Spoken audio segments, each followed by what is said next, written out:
Hello, thank you for joining with me in A Course in Miracles, Workbook for Students, Part 2 of the workbook. We are on Lesson 260. Let me remember God created me. Father, I did not make myself, although in my insanity I thought I did. Yet as your thought, I have not left my source, remaining part of what created me. Your Son, my Father, calls on you today. Let me remember you created me. Let me remember my identity. And let my sinlessness arise again before Christ's vision, through which I would look upon my brothers and myself today. Footnote 64.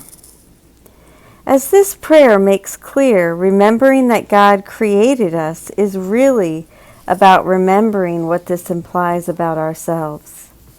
It implies that our identity is set by God, that we do not shape our own identity through our thoughts and deeds, that we remain part of our source, that we are God's Son, and that, like our Father, we are sinless.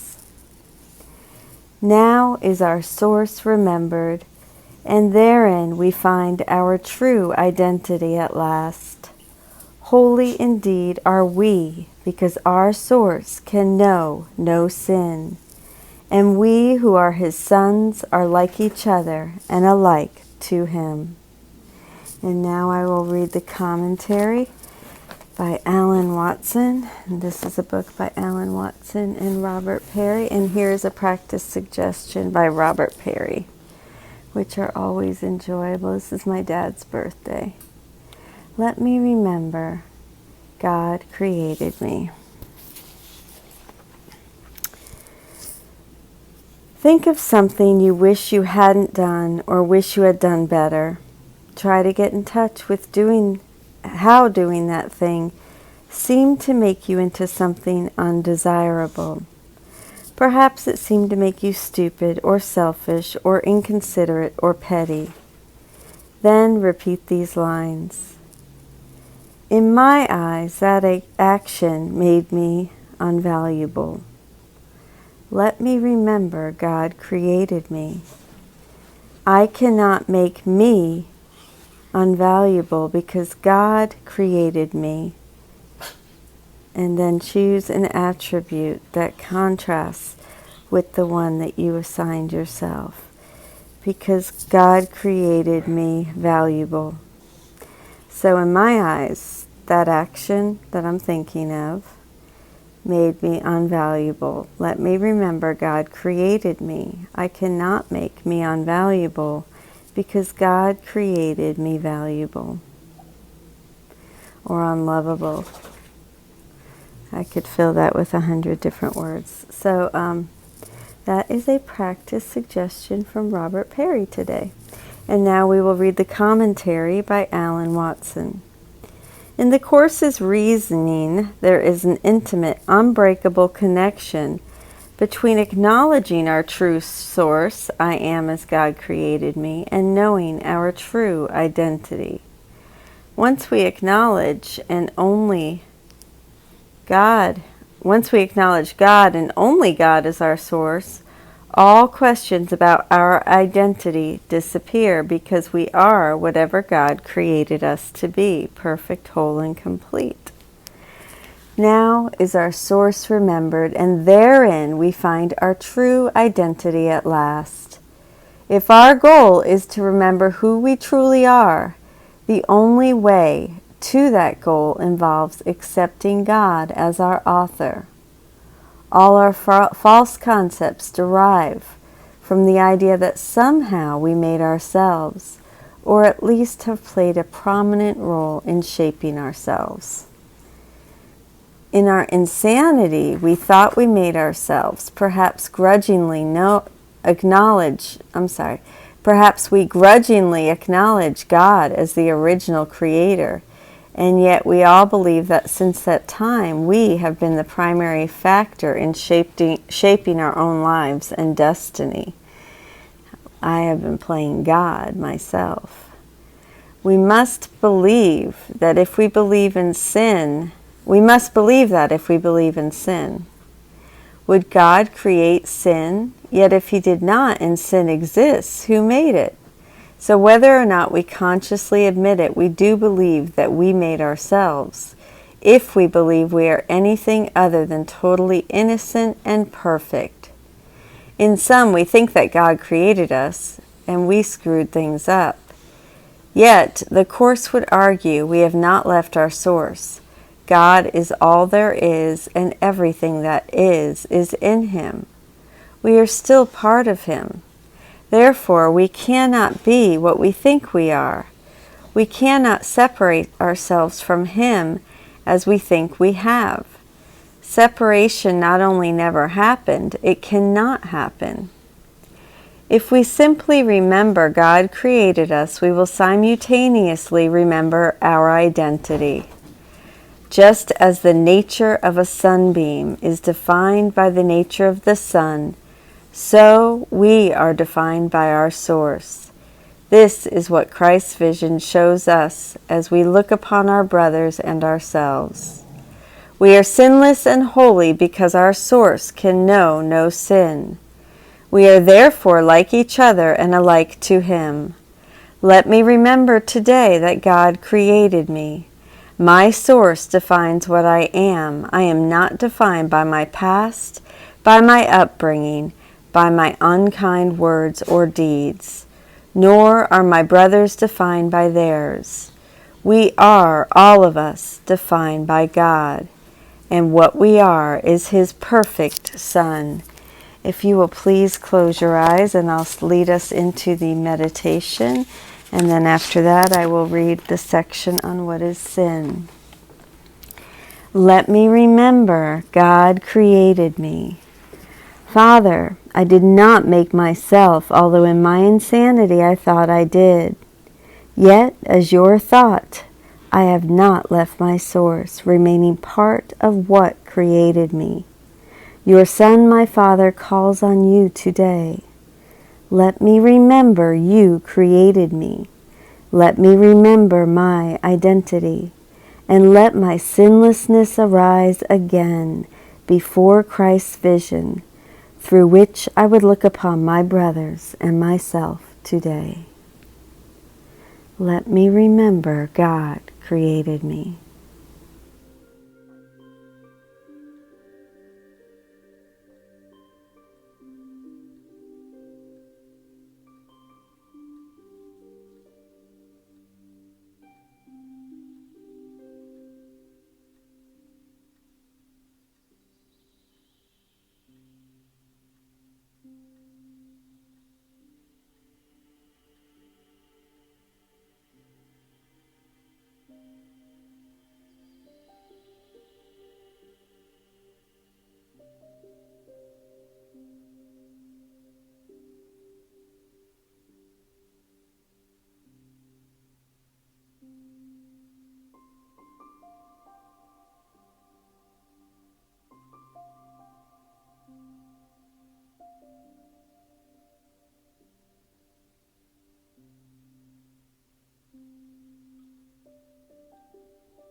Thank you so much for joining with me in meditation. And now we will pick up the last portion of What is Sin. Please read this section or listen to my YouTube video in its entirety at least once today. And we will go ahead and conclude the reading. Paragraph 5, sentences 5 through 8. There is no sin. Creation is unchanged. Would you still hold return to heaven back? How long, O Holy Son of God? How long? This is the commentary by Alan Watson. There is no sin. Creation is unchanged. This is what remembering our source tells us. Sin is only a childish game we have invented, and it has had no effect whatsoever on God's creation. It is a game played only in our imagination. It has not changed reality one iota. The fall never happened. There is nothing to atone for, nothing to pay for. The door to heaven is wide open and welcome. All that we need to do then is to stop imagining this childish game. All that we need to do is to cease imagining that guilt, our own or that of another, has any value at all, to let it go. We hold on to guilt and sin only to maintain our illusion of separateness. Is it worth the price we pay? When we let go of sin, separateness is gone and heaven is restored to us. Would you still hold return to heaven back? How long, O Holy Son of God? How long? Thank you so much for joining with me, and that's the conclusion of Section 4 of Part 2 of the workbook, What is Sin? I love you. Have a beautiful day.